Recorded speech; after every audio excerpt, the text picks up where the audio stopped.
Hi అండి. నేను మీ అనూష. మా పిల్లల స్కూల్లో ఫేర్‌వెల్ పార్టీ అయితే జరిగిందండి. ఆ వీడియోని మీతో షేర్ చేసుకుంటున్నాను. మా పాప అయితే ఫ్యాన్సీ డ్రెస్‌లో అయితే పార్టిసిపేట్ చేసిందండి. ఏపీ స్టైల్ ఎలా ఉంటుంది, డ్రెస్సింగ్ స్టైల్ విత్ తెలంగాణలో డ్రెస్సింగ్ స్టైల్ ఎలా ఉంటుంది, వీటి గురించి అయితే పార్టిసిపేట్ చేసింది. మా పాపనైతే ఇలా పొలిజర్ కూడా వేసి మా పాపనైతే ఏపీలో డ్రెస్సింగ్ స్టైల్‌కి అయితే నేను రెడీ చేశానండి. చూడండి ఎంతోమంది చిన్న పిల్లలు ఎంత ముద్దుగా ఉన్నారో చూడండి. అందరూ ఒక్కొక్క డాన్స్ కాంపిటీషన్ డాన్స్ ప్రోగ్రామ్‌లో అయితే పార్టిసిపేట్ చేశారు. డాన్స్ కూడా చాలా బాగా అయితే ప్రిపేర్ అయ్యారు. చాలా బాగున్నారు కదా పిల్లలు.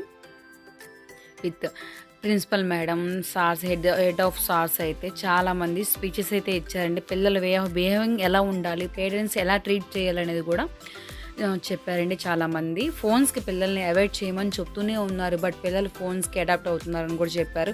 వాటికి మనం ఏం చేయాలి, ఎటువంటి టిప్స్ మనం పాటిస్తే పిల్లలు ఫోన్స్‌కి ఎక్కువ అడాప్ట్ అవ్వకుండా ఉంటారు అనేవి. ఇంకా సమ్మర్ వస్తుంది. సమ్మర్‌లో ఉన్నప్పుడు పిల్లలు ఫోన్స్ కాకుండా కొంచెం గేమ్స్ గానీ, చిన్న పనులకి పేరెంట్స్‌కి హెల్పింగ్ చేయడం గానీ, ఇప్పుడు ప్రెజెంట్ మొక్కలు నీళ్ళు పోయడం, మొక్కల్ని ఎలా పెంచాలి, చిన్న వాటి గురించి వాళ్ళని ఎక్స్‌ప్లెయిన్ చేస్తూ, వాళ్ళనైతే ట్రీట్ చేయమని అయితే పేరెంట్స్‌కి ఎక్స్‌ప్లెయిన్ చేస్తూ, చాలా రకాల మోటివేషన్ స్పీచెస్ అయితే ప్రిన్సిపల్ మేడమ్స్, సార్స్ అనేది చెప్పారండి. 6 అయిందండి. 6 నుంచి అయితే ప్రోగ్రామ్ కండక్ట్ చేశారు. 9:30 కల్లా కంప్లీట్ అయిపోయింది. వీటి ఫుడ్ అకామిడేషన్ కూడా సెట్ చేశారండి.